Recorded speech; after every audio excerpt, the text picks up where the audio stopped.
Hello, everyone. My name is Wyatt, if you don't know me. Um, Today, we're going to be talking about God and anger. So, what usually tends to provoke anger? Can be the situation that you're in, the timing of something, and injustice that you see. So, let's get into it. So, first off, we have situation. Why does God put us in difficult situations? So, many people ask, why, Lord? Why have you placed me in this situation? What have I done to deserve this? And the Lord puts us in difficult situations because He wants to bring us closer to Him. For example, we have the book of Job. He was put through many trials. His family was killed, his servants as well. He was put into bad health, and he gets angry with God because he doesn't understand why. But ultimately, in that book, he's brought closer to God because of these situations that he's put in. That also wraps around, how do we benefit from these situations? Well, we get closer to God. And that really is the ultimate goal of anything we are trying to do in life. Next up, we have timing. Our timing is not always God's timing. So, in 2 Peter chapter 3, verse 8, it's written, "With the Lord, a day is like 1,000 years, and 1,000 years are like a day." Take that in for a second.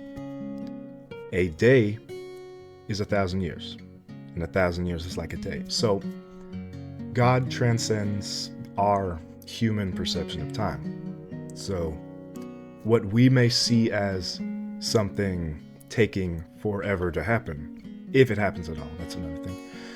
If we see that something is taking forever to happen, it may be because it is not God's correct time for us. Proverbs 16, verse 9, it reads, "In their hearts, humans plan their course, but the Lord establishes their steps." So God allows us to choose a certain direction. Correct me if I'm wrong with this, please. This is how I'm interpreting it. God allows us to pick a certain direction in our life. Not always, but sometimes. And the Lord shows us how to get there. We may not like it. We may hate it. I can attest to this. I have something that just recently happened. I thought something that was happening was meant to be, like God wanted this to happen, but that was not the case. So, of course, I was angry with God. I was asking, why, Lord, why have you done this to me? What have I done wrong? Why have you taken this away from me? And then the more I seem to think about it, the more I'm brought to the conclusion that God took that thing out of my life because it needed to happen. Ultimately, the situation was not beneficial towards me, and I couldn't see that. But you know who did see that? God. So God takes things out of our lives and puts them in at certain times that we may not agree with. And that's human nature. We want to be in control, but we need to give up our timing to God.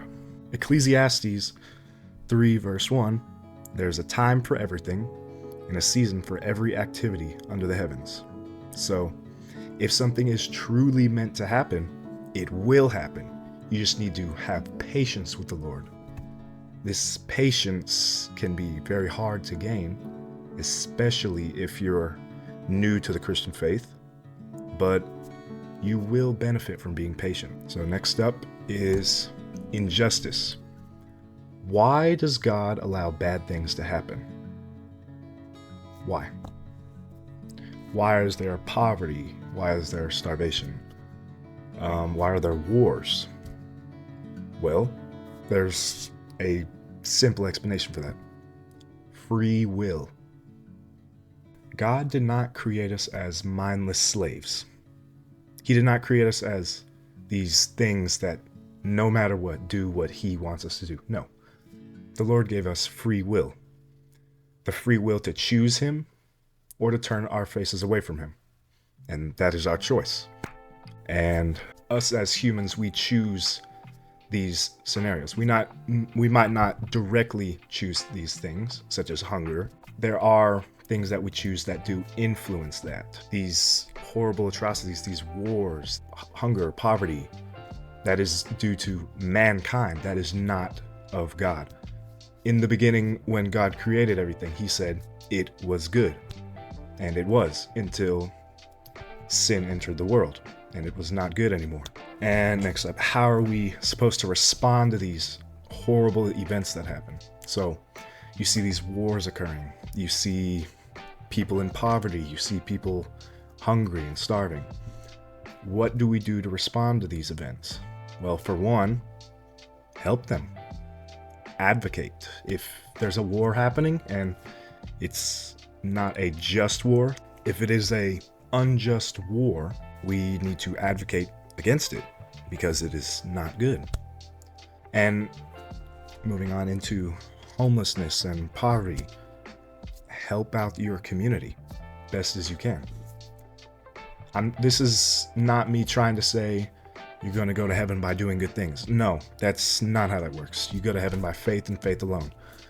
But these good events should be a result of you being faithful to the Lord. Next up is stress. What do we do to cope with stress? You could be going through any amount of things, and if you are, I pray that you overcome these issues. But you need to give it all to God. Give your stress to God.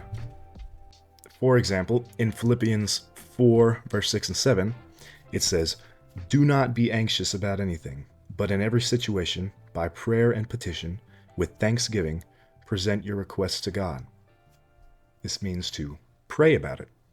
If you have stress, something that's making you anxious, something that's scaring you, pray. Prayer is extremely powerful. If you ask the Lord for strength and the power to overcome this stress and anxiety, he will answer your prayers. And that's all we have for today. So thank you for tuning in. If you have, I'd recommend maybe share this to friends. Maybe not. I'm not telling you what to do. But as we close, let me lead you in prayer. Our Father in heaven, hallowed be your name. Your kingdom come, your will be done, on earth as it is in heaven. Give us this day our daily bread, and forgive us our debts as we forgive our debtors. And do not lead us into temptation, but deliver us from the evil one. For yours is the kingdom, and the power, and the glory forever. Amen. Have a nice day.